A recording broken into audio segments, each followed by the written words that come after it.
Hi, I'm Tom Fishman. I'm the CEO of Starts With Us, a new movement to overcome our culture of division.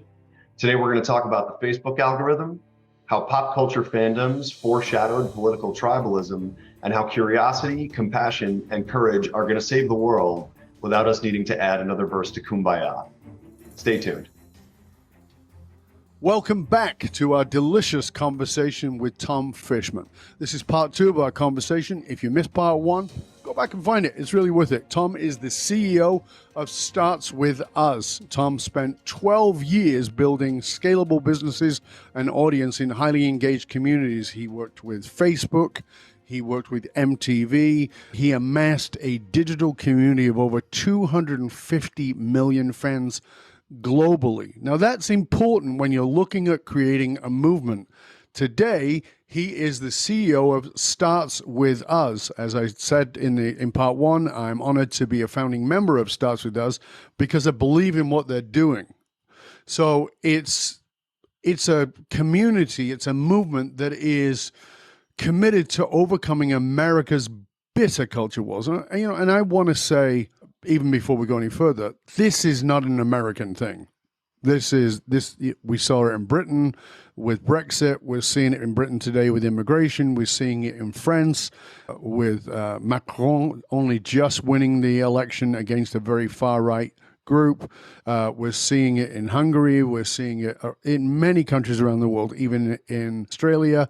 We're seeing it everywhere. So this is a movement started in America, but it's for the world, and it's really important for us to understand that. And Tom is, as I said, he's part of this organization. He's the CEO. It was founded by Daniel Lubetzky, who is a phenomenal entrepreneur. He's on the Shark Tank in the US. You can see him on that too. So he's a very successful entrepreneur, but he's using that entrepreneurial mind to create this organization. And in part one of the show, we touched on the American dream and how that sort of spurred things. And in many ways, that hyper-competitiveness has become hyper-tribalism. And we talked about how MTV was at the brink of the beginning of that division world. It was a really exciting and fun thing to do. Then we talked about how Tom saw the beginning of the tribal thinking when we talked about Nicki Minaj and how that was a sort of a foreshadowing of what would happen with Trump in 2015 and 2016 and on. We talked about that. We talked about the duality inside of Facebook and how Tom was living in that dark world with a bunch of people who were very good intentioned, good, kind people inside of something that was pretty much overwhelming for everybody.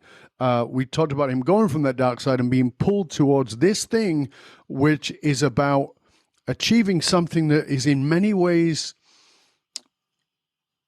ungraspable, because we're trying to change culture, and that is one person at a time, 1 minute at a time. And about how Daniel has always been this bridge builder, Daniel being the founder of Kind, as I said, and the commitment to bring in somebody like Tom, who'd built a community with 250 million loyal fans around the world. If you want to be part of this, we gave you the URL at the beginning. It starts with .us. You can go there, join us. I'm part of it. Many other great people are part of it. They've got videos, they've got newsletters, they've got insights, they've got tools, they've got guidance. It's really wonderful. I encourage you to do that. I want to jump back into my conversation with our cultural DJ, Tom Fishman. Like we talked about, you came from the world of MTV and Facebook and all the rest of it, but you're a little bit in that world too, because you're a muso, right? I mean, are you a guitarist? Is that what it was? I am, yeah. I've been playing the guitar for longer than I care to admit. I should be better than I am. And yeah, is that why you wanted to be on MTV? Be with MTV? I grew up with MTV, worshiping it. And by the way, I do have to say, just in case you get me in trouble, Dub, it wasn't just Nicki and her fans. It was tons of fandoms. I know. But that's I don't the need them example coming after me, which will happen. Well, but there's yeah, Taylor Swift, and there's everybody and everybody. Swifties, the Directioners, all of them. So, Yeah. but yeah, I've been playing gigging bands for a long time. I grew up in a musical family, and I love just getting to have any thumbprint at all on MTV in my professional career is just such a joy. Yeah. Yeah, it's cool. So you still play? I do. Yeah, it's interesting. It's definitely a big part of who I am. It's sort of separate from my work life, and it's weirdly can be interconnected. I don't know if you've ever played in any bands, but starts with us as an engine in many ways for communication and for communication across differences. What happens in bands and in music is this very deeply connective communication with folks who you may or may not have a ton in common with in your professional life or otherwise, and similarly for audiences. So it just lights up a part of my brain that's really meaningful to me. And I think when I'm able to do it consistently, I bring a lot more back to my family and to my job. That's why my wife is so cool, I think, about helping me make time for it. Well, I think what's interesting, we've talked a lot about this because we've had people on the show like Victor Wooten, who you may or may not know. Legend. Right. So Victor's been on the show. His brother's been on the show. John Oates from Hall & Oates is on the show too. And people say, why you have John Oates on the show? I mean, it's a leadership show. He's been in a business partnership for 50 years. Your company going to last that long?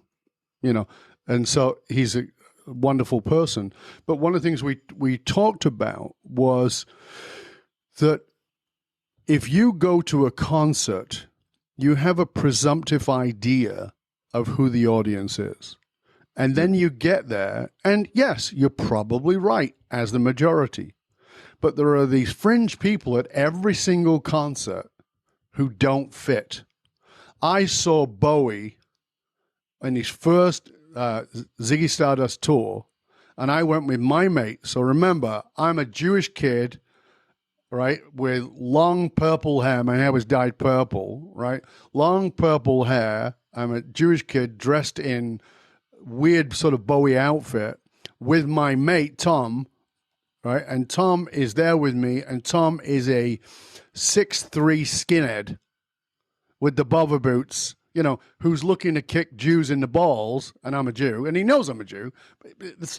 He wasn't really like that, but, he looks like he belongs to that crowd. Yeah. And he's standing next to me. And I look around, and there's every kind. I go see Neil Diamond, 20 years ago, and I'm standing there with my friend who is a 240-pound bodybuilder, his mom, his dad. His mom's had a stroke, so she's half like this. His dad, who's an ex-military guy who's still got the military haircut, and some of our mates, and we're all, you couldn't look for a more different crowd just in our section, and we're all singing Sweet Caroline. Yeah. Ba, ba, ba. That unification of music, it's an interesting, because when I read that about it, I thought, there's that undercurrent theme piece. That's what you and I were talking about in the break. Part of the undercurrent theme of the unification, that like finding the vehicle. Starts With Us is a vehicle for unification, but so is music. Yeah. So it's something you and I want to talk to you more about, because I just think there's so much in that. We're not going to do it here because we don't have time, but it's interesting that that's still that pull for you.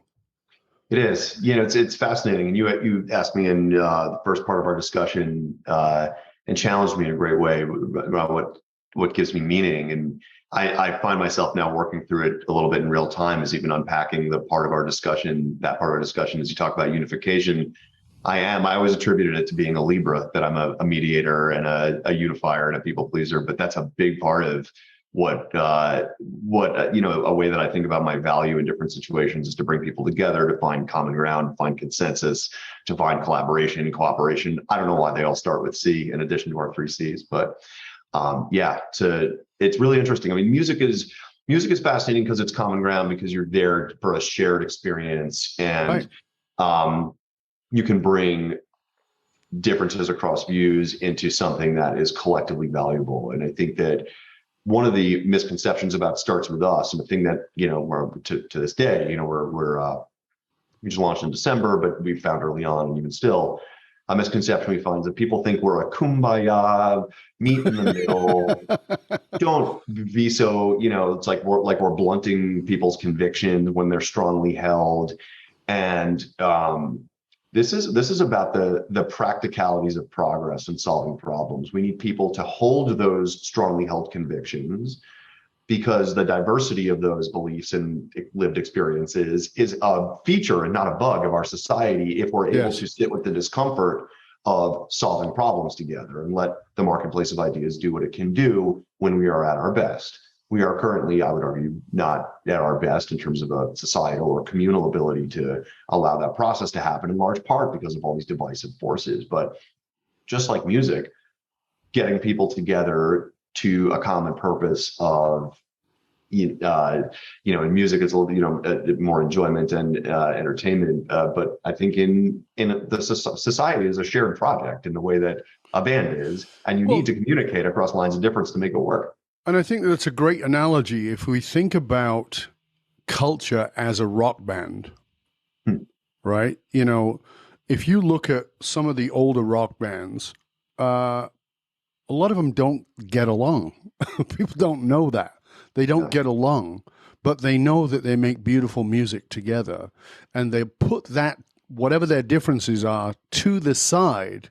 It's rumored that Keith Richards and Mick Jagger haven't spoken in years, but on stage they do amazing things together, whether you're a Stones fan or not, right? So it's that commitment to something bigger without me having to give up myself. And this is I think is one of the great challenges of our time, is that these cultural wars are creating not greater strength, but greater fragility. We're afraid to say our piece because we might offend somebody, and so we shut up and we mute ourselves and we become our own thought police.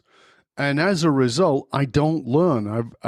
If you're a regular listener to the show, you've heard me say this so many times, which is one of my favorite things is to meet somebody who can breach my bias. My bias. I'm certain of this, and then you go, "Well, what about that?" And I go, "Holy shit, never thought about that. That's fantastic."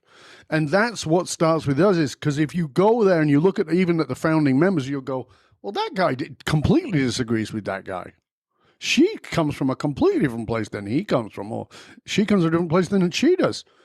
And that is where the strength is. And that's what I love about it. It's not, let's all sit around and sing Kumbaya. It's like, let's find a voice of each other and say, what's the middle? Where is the Venn diagram crossover that's so important? Yeah. Jonathan Haidt, great academic and professor, a founding partner of Starts With Us as well, is over at NYU and has founded the Constructive Dialogue Institute and all this great work, wrote this very much discussed article, The Coddling of the American Mind in the Atlantic. And it's, one of its theses is how that dynamic plays out on universities, sort of a well-worn topic. The inability to sit with discomfort and how that is ultimately a weakness, is that we, in the way that exercise strengthens us because it's uncomfortable for a minute, that is true in our mental and spiritual and emotional growth, is that you have to be uncomfortable for a minute to grow. Now, we do have to be careful. There's a couple of things you got to talk about. And these present real challenges for Starts With Us that we think about every day. One is you can stretch so much that you hurt yourself. And that is a real thing. And everybody's comfort zone, my comfort zone, because of who I am in this country and in this time period, will look different than yours, will look different than a trans woman who lives in the American South, will look different than any number of other citizens, either American or of the globe. And that said, if we think about our comfort zone as being unique, you can always stretch it a little bit. In the way that anybody, regardless of strength or where they're starting in a fitness journey, can pick up a weight of the right size that makes them uncomfortable in a way that's strengthening. And this is something that we want to do to ensure that communities that feel like they're ignored or that they're marginalized or that they're endangered, there's room for you and support for you in Starts With Us, because the expectation is not that you do the work in the same way that everybody else does. It's that everybody in their own way is pushing a little bit in the right direction, and that together, that is the orchestra, right? Is that we're all sort of working towards a common goal and doing what we can based on that sense that we can be a little uncomfortable, we can do a little bit of that work, and that is strengthening to us if we can sit with it. Yeah, that need to expand the comfort zone is certainly something that people are resistant to, but it's also, like you said, it's important not to injure yourself in the process, but it is vital that you step into discomfort. I'm a deep believer in get comfortable being uncomfortable. That, I'm trying to remember his name right now, the writer of the book Anti-Fragile, talks about how important it is for us that we only get better when we embrace the things that can damage us. We don't have to damage ourselves, but we do have to push ourselves. And that, as you mentioned, the muscular system of the human body is an anti-fragile system. If I don't go and work out past where I'm comfortable, I mean, I remember, I've been a bodybuilder for many, many years, and I remember going to the gym. I used to do these video clips that were called "Sweaty Leadership Tips," and I'd be sweaty in the gym, and I'd talk about it in the context of leadership. And I said, look over there. And I show this guy from the back. And I said, see that guy there? He's here every morning I'm here. I'm a very committed trainer, and he's here obviously as committed as me. And he's been here every morning that I've been here for the last 3 or 4 years. But his body has not changed at all. Why is that? Because he's here, he's committed, which is wonderful. But he never pushes himself beyond his comfort zone. So he's not changed, he's not grown, he's not got slimmer, he's not got more muscular. He's certainly not got in worse shape, of course, but he's not gotten in better shape. And that's the problem, the commitment to homeostasis that we have culturally, that we have bias-wise. There was like, well, I don't, I go to church every Sunday. Does that mean you're a good Christian? No. I go to synagogue every Friday night. Does that mean you're a good Jew? No. I'm a member of this group who do this. Does that mean that you are reaching out across the aisle? No. It's the actual doing you're stepping into that discomfort that is so vital for you becoming better. And this is so much about what Starts With Us is all about. So let's talk a little bit about, because it's so vitally important, let's talk about the 3 C's. Because I talk about cultures, and a culture of an organization is always built on maxims. I don't use the word values because they're different, and I'll explain them in a moment. But the maxims, or what you're calling values inside of this organization, are the foundation on which all of this is built. Talk to us about not just what the values are, but the impetus on getting people to follow them. Right? And I love that there's just 3, by the way. Yeah. So our values, we call the 3 C's, are curiosity, compassion, and courage. And we can expand those to deliberating with curiosity, relating to others with compassion, and cooperating and collaborating with courage. So the idea that we can get constructive across those lines of difference. And we have a great curriculum program leader here at Starts With Us, who's helped us map out what are the actual material behaviors that ladder into those values, because values without behaviors have no real tactical sort of kinetic energy. And that's our how we go to market, is to create tips and content and storytelling that remind and inspire and empower people to practice those 3 C's through behaviors every day. And what they are meant to foster, leading back to our mission, is thinking more independently, not necessarily, for example, feeling I need to be blindly loyal to the party line, that I'm not regurgitating talking points every time I'm discussing a headline, that I might, if I'm taking in news or analysis, I'll seek out alternative perspectives, even if it's uncomfortable, because that will strengthen my own ability to form an independent opinion. On the compassion side, we define compassion as empathy plus action. value of empathy. We talk about this, in a little bit if you'd like, but it's sort of well researched as an enormous advantage, certainly in the workplace, where the highest performing teams, competitive advantages, the ability, of course, maybe intuitively to retain both team members and external customers, built on this empathy muscle. And when you put action into place so that we're deeply identifying with people in particular who have different lived experiences than us, looking to support them through moments of suffering or challenge, these are things that, that means we are leaning into more tangibly forgiveness or assumption of best intent, as opposed to reverting right to cancellation. And then, of course, courage, in a sense, underlines all those. What we mean by courage is the ability to cooperate and sit with that discomfort to solve problems across those lines of difference. If you and I disagree on immigration, we still need to move legislation forward in other places. We still need to meet at the PTO meeting every week. We still need to do other things together and be able to. And listen, a part of we talked about this in the first part of our discussion. We are trying to harness forces of nature in media and tech that have left unattended, wrought a lot of the challenges that we're working against. Mm-hmm. So it's really important for us to be thoughtful about how we're bringing these ideas into those spaces and giving people the tools to practice them. But we do believe it's possible. And when we see communities and movements finding each other and creating momentum and kinetic energy, I'm a physics guy, so I can't help but refer back to some of these.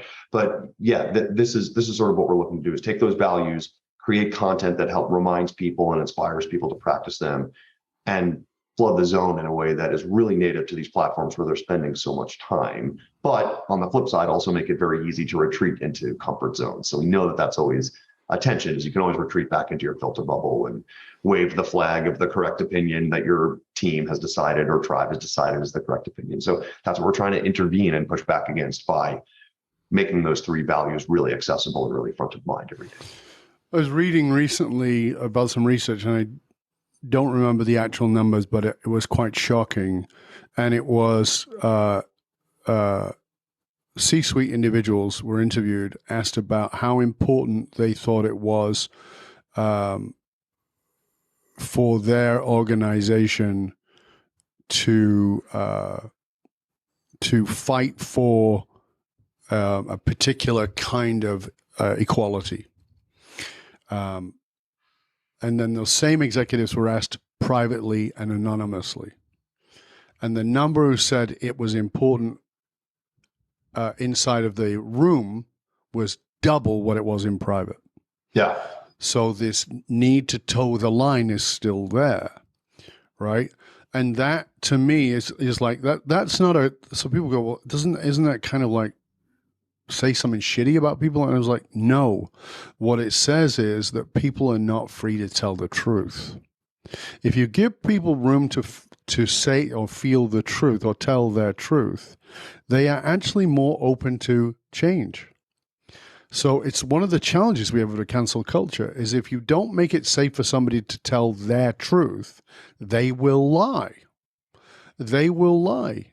And so people go, why do people lie? Because it's not safe to tell the truth. Yeah. If you make it safe for someone to tell the truth, it doesn't have to be hostile. So I'm not placating you, and I don't have to be hostile. I'm just like, well, here's what happens for me, and here's my understanding of it. And then people go, oh, I never thought of that. And that's, again, this great balance inside starts with us. But again, it's not about kumbaya, let's hold hands. And it is about having different sides. I mean, I was on the original meeting call, and I was like, this is interesting. Yeah. Because one of the guys who I was listening to, I won't give any names away, was like, we should just cancel these people out. And I'm like, what? Wow. Right. That's fascinating.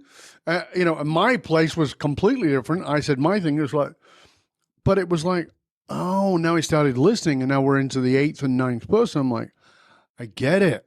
This is great. This is wonderful. Yeah, it's interesting, right? And something I probably should have started here is we are on the inside of the team that works to build and grow Starts With Us. we don't know anything anybody else doesn't know. We are not some group of enlightened elders that has robes that can tell, people how to behave. Oh, come on. You've we are got a on, robe, you we, I Star do Wars have, freak. I that know robe is, you've got a you robe know, somewhere. the robe is between us. That's a recreational robe. That has nothing to do with my job. Okay. They like my team and I struggle with this every day. Like news comes out, or occasionally a founding partner will tweet something, and we're like, "What do we think of that?" And we have to practice these values. It's like a whole other job within the job of trying to build what to an outside observer looks like a media company or a tech company. Is inside of that, we wrestle with this stuff all the time. Like, what are the implications? And from a tech perspective, Facebook, and I'm sure many other tech companies do this. You talk about dog fooding, basically eating your own dog food, using your own product. This is us dog fooding, and we're like, wow, what we're asking people to do is actually intensely hard. It's really, really difficult to your point. You're sitting in the room with the early founding partners meetings, and people are disagreeing, people are interpreting the values differently. This is what we're doing here. Is that this is not packed work. This work is ugly. Sometimes there's no end to a conversation, and you just have to accept that the value is that we had it at all, and we didn't want to kill each other at the end of it. And it feels like an advancement in the world that we're in right now, but it's crucial. This is not a thing where not only is it not kumbaya, there's not always a resolution that feels satisfying. And I think that is the discomfort that we have to sit with. Not, oh, well, he thinks we should have small government and she thinks we should have big government. It's like gruesomely, it's just personal, and we do that every day at work. So this is just a shout out to my team, I think, for being willing to do that. But at every job, it proves out in the data that one's willingness to do that and a team's willingness to do that. But that requires the kind of safety of expressing an opinion and the sense of, oh, if this offends me, I have to assume that this person is coming from a place of their truth, and I got to try to find a way in because I got to work with this person. And of course, immediately people ask, well, where are the fringes? If somebody is like, that expresses a deeply racist opinion, like on a work call, that clearly is not the right thing. And again, I don't claim that Starts With Us as written down to the declaration of perfect behavior and interpretation, but we do know within 80 to 90% approximation of the kinds of things that we do have to, that we do believe that to that approximation, that there's a lot more that we need to be able to sit with than we're doing today. And we're just going to try to make that progress as evident as we can, and the benefits of that as evident as we can. I've said that I remember one of the most inspirational things I ever saw was when Noam Chomsky, back in the day, and I'm talking about a long time ago, went to a court case for a neo-Nazi because they were trying to prosecute this guy for the things he was saying. And Noam Chomsky, who is a Jew, said, so this guy's a Holocaust denier and, saying horrible things. And Chomsky said, I will stand here and I will fight for his right to say those things, even though I find them deeply offensive, because that is the American way. And, we started out our conversation talking about the American dream. And I remember being a boy and being dramatically changed by Martin Luther King. Walking into the living room as a 10-year-old boy in England, in a ghetto, and seeing my mom, a Jewish woman, crying, pointing at the TV saying he's dead. And I'm like, who is? And then listening to the TV, and as he says, I have a dream that one day, and being fixated on that commitment to stand up and have a voice, that to me is the ultimate American thing, more than the American dream of economics. This many voices that the Statue of Liberty stands for me, from my point of view. Yeah. And that reminding people that that's what America is, I think, is so important, because America so often is seen as this country divided, and rightly so. I understand it. I'm not criticizing that. That's definitely a truth. But that's not its nature. its nature is inclusive. Its nature is always been bumpy. When the Irish came, it was bumpy. When the Chinese came, it was bumpy. When anybody came, it was bumpy. But the willingness to get over those bumps, Right. radical bumps, don't get me wrong, vicious, horrible bumps, but the willingness, the commitment to get over them. And that's why I said this is a global thing, but its heart is in America for me. Right.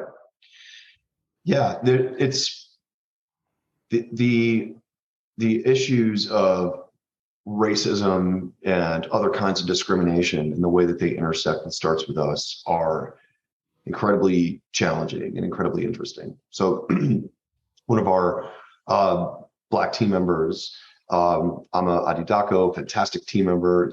We having one of the many kinds of these conversations we've had as a group, and it's like, does our work imply that I need to, am I staying at the table with, somebody from the KKK, an avowed racist, somebody who wants to deny my rights or existence. And, in talking that through, where we landed, perhaps unsatisfying, because it's open-ended, but one, no, you don't personally have to do that if that shape of your comfort zone, if that's the kind of stretch that is a breaking stretch, but I might be able to do it. Yep. And fundamentally, somebody, if they can, there is value in doing that, because that person, even when they reflect this sort of reviled kind of image for most people, I hope, in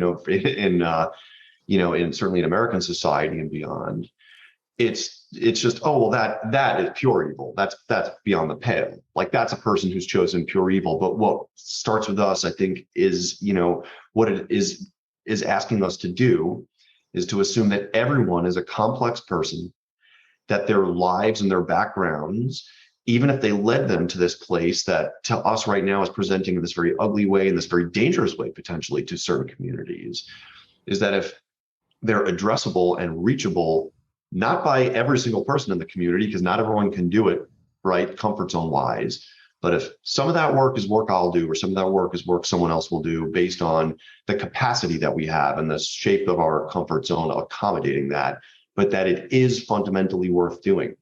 Talked about Daniel Lubetzky and his, our founder and his father being a Holocaust survivor. A part of that, and I won't ruin the story. Everyone should look into it. It's a incredibly powerful and moving story.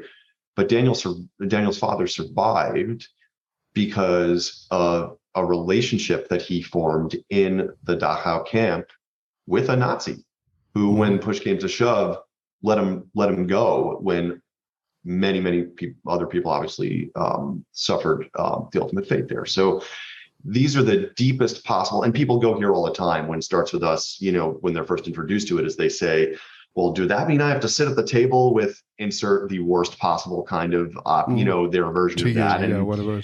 It doesn't mean you need to, but someone should. And I think that that is one of the hardest things that we have to face down, because what we're doing right now, it ain't working. It ain't working. And it's like we're not getting there. So we got to try something hard.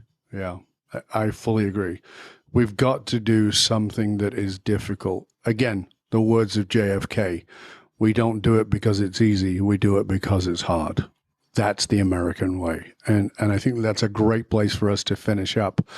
Again, Tom, please tell everybody where they can find out more about you, about the organization, and about how they can be part of it.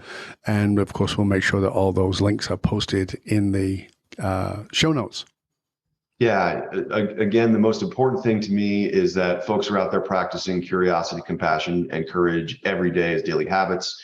If you want tips and inspiration on how to do that, you can go to startswith.us/join to sign up for our email newsletter. You can find us on all your favorite social platforms. Again, there's tips, storytelling, exercises on how to practice those 3 C's every day in your daily life. Join the movement. We're at 500,000 now, and we're just getting started. Dov, I just want to say incredibly grateful to get to talk to you about this stuff today, and thanks a lot for having me on. It's been a pleasure and an honor, sir. Thank you for being with us. We really appreciate it. And for you, dear listener, remember that you can hang out with other conscious leaders and chat about this episode or any past episodes inside of our Facebook or LinkedIn groups. Remember that those who control meaning for a tribe also control the movement of a tribe. Many people use that in a dark way. You can use it in a way that's very powerful and a way that brings people together. Business and political leaders committed to positively shaping the business and the political landscape understand that we have to tap into what drives human behavior.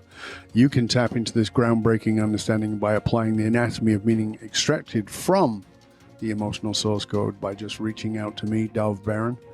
I am Dov Baron. I show businesses, teams, and leaders how to harness their emotional source code to move their tribe. Because unified, actualized meaning is the one single monolithic difference between mediocrity and greatness for all individuals and companies. I want to thank you for sharing the show with everybody you know. Till next time, stay curious, my friends, stay curious. And remember that it starts with us, and you are one of us. It's not kumbaya. It's not about you giving up and letting somebody else run over you, but it is about listening. That's where it starts. Not just hearing what they're saying, but actually listening. Not listening with the intent to reply, but listening with the intent to understand. You're better than all this that's going on around you. You are made in the image of greatness, and you can tap into that and make a massive difference. It starts with us. I'm Dov Baron. I'm here to assist you tapping into your deepest meaning to reach that next level of clarity, focus, purpose, and profit in your business, your life, and your leadership impact. And I am out.